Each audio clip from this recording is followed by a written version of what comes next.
Halo teman-teman, ketemu lagi bareng aku di channel Linda Wahyu. Nah, di edisi kali ini aku bakalan bahas tentang 7 pesan untuk kamu para new mom atau sebagai ibu yang baru. Dan aku tahu banget kalau jadi ibu yang baru itu baru ngerasain jadi ibu itu rasanya capek, stres, terus mau nangis, sedih, itu sering banget dialami. Dan tenang aja, kalian gak sendirian kok. Semua yang udah jadi ibu juga merasakan apa yang kalian rasakan. Oleh karena itu, aku punya 7 pesan buat kamu yang baru aja jadi new mama atau ibu baru. Untuk pesanku yang pertama, kalian gak harus menjadikan semuanya sempurna kok. Kayak kalian gak harus ngikutin tren-tren yang ada di media sosial. Kayak kalau ibu baru ada yang perutnya masih rata, ada juga yang masih bisa hangout sama teman-teman, ada yang rumahnya rapi padahal nggak pakai ART, ada juga yang anaknya udah dari lahir itu udah pintar nyusu, terus nggak pernah GTM, terus ada juga yang postingan media sosialnya itu kayak selalu bahagia, terus kalian ingin ngikutin kesempurnaan yang ada di media sosial atau ngikutin cerita-cerita teman-teman kalian yang diceritain itu cuma senang-senangnya aja, itu nggak usah ya teman-teman. Karena kita juga tahu kalau semua orang, apalagi di media sosial, itu nggak akan pernah nyetek kesedihannya. Itu bakalan yang ditujukin tuh bakalan yang senang-senangnya aja. Jadi kita nggak usah menuntut diri kita untuk sempurna deh. Kayak juga ada waktu untuk kita sedikit berantakan, untuk rumah kita sedikit berantakan, ada sedikit waktu juga anak kita jadwal mandinya molor, kayak gitu. Karena mungkin untuk orang-orang yang ART-nya banyak, untuk yang finansialnya menengah ke atas, dan lain-lain posisinya, itu mungkin akan mudah untuk mencapai kesempurnaan-kesempurnaan itu. Tapi karena kita hidup di dunia realita yang sekarang, kita menjadi ibu sekaligus menjadi istri dan juga yang rawat rumah, rawat anak dan lain-lain. Kita yang penting sehat aja udah cukup. Kita udah bahagia itu udah cukup. Nggak usah nutut kesempurnaan kayak yang sering kalian tonton di media sosial, karena itu benar-benar gak akan pernah ada habisnya dan itu cuma capek sendiri teman-teman. Dan untuk tips yang kedua, jangan pernah takut untuk minta tolong.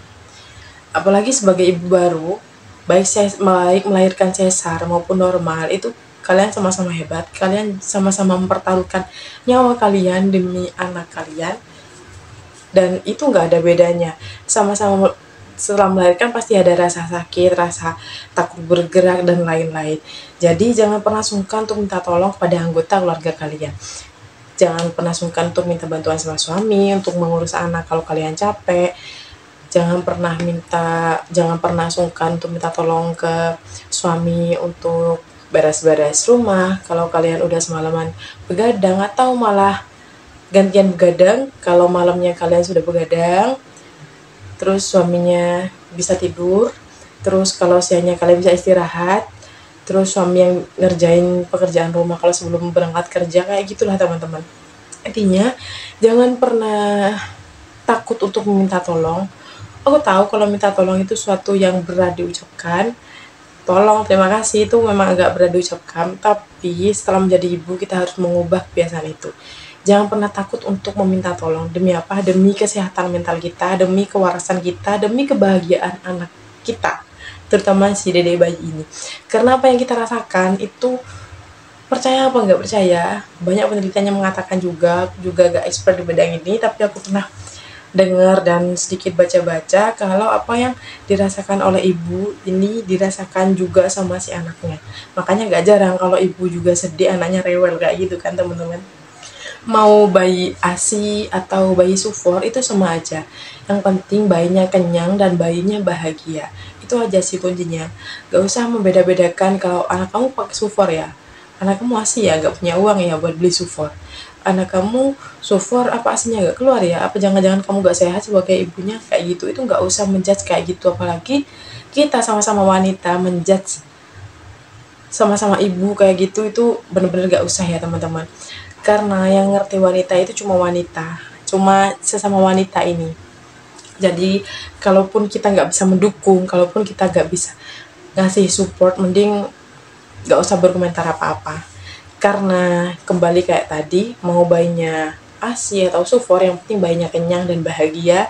Mau melahirkan secara normal ataupun sesar itu sama-sama nyawa taruhannya, kayak gitu. Dan tips yang keempat, ibu juga butuh istirahat. Pernah dengar kan, kalau bayi tidur, sebaiknya ibu juga tidur. Tapi ini sedikit cerita ya teman-teman, tapi ini kayaknya kurang berlaku dan gak berlaku deh kalau yang hidup di desa. Tapi kembali kepada orangnya masing-masing. Kayak masih banyak pemikiran-pemikiran orang-orang yang kita, atau kayak pemikiran-pemikiran yang masih dahulu kayak gitu.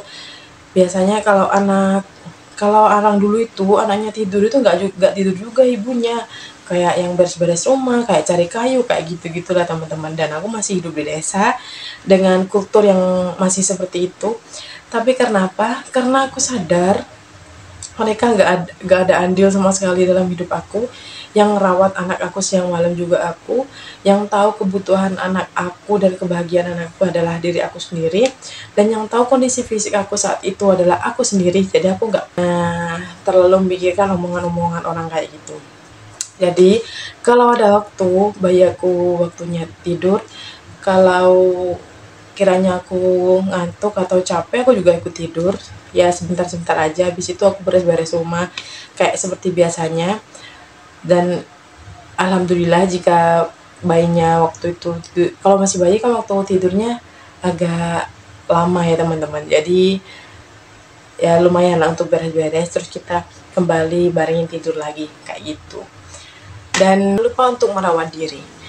Aku tahu dan aku juga ngalamin kalau jadi ibu itu udah malas segala-galanya, apalagi kita juga ngurus rumah, ngurus anak, ngurus diri kita sendiri, ngurus suami kayak gitu kan. Itu udah capek duluan, belum juga kayak ngerawat diri sendiri. Tapi ngerawat diri sendiri itu nggak serempong yang kalian pikirkan. Kita cukup kayak mandi, paginya mandi, sorenya mandi, siangnya mandi kayak gitu. Terus kayak cukup bersih-bersih diri, kayak seperti biasanya melakukan aktivitas kayak masih gadis, kayak pakai body, wewangian, terus yang penting rapi, bajunya nggak kucel, nggak bau, kayak gitu aja.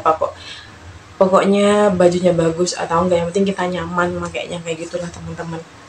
Ya sesederhana kayak tetap pakai skincare basicnya aja, nggak usah pakai yang ruwet-ruwet. Yang penting kulit wajah kita sehat, kulit badan kita sehat, nggak bau, terawat, udah gitu aja sih.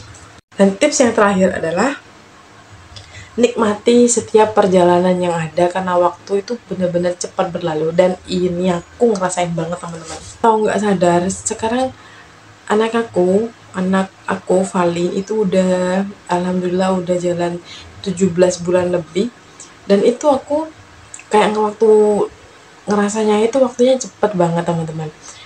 Kayak ternyata masa-masa dimana aku begadang sama suami aku buat ngejaga anak aku waktu itu masih bayi, karena kalau malam kayak melean atau begadang, terus waktu rewel atau waktu kolik atau waktu GTM, terus waktu apa lagi ya, nyebelin kayak sekarang kan udah bisa kayak mau makan ikut, mau kamar mandi mau ikut, kayak gitu. Itu bener-bener cepet banget teman-teman.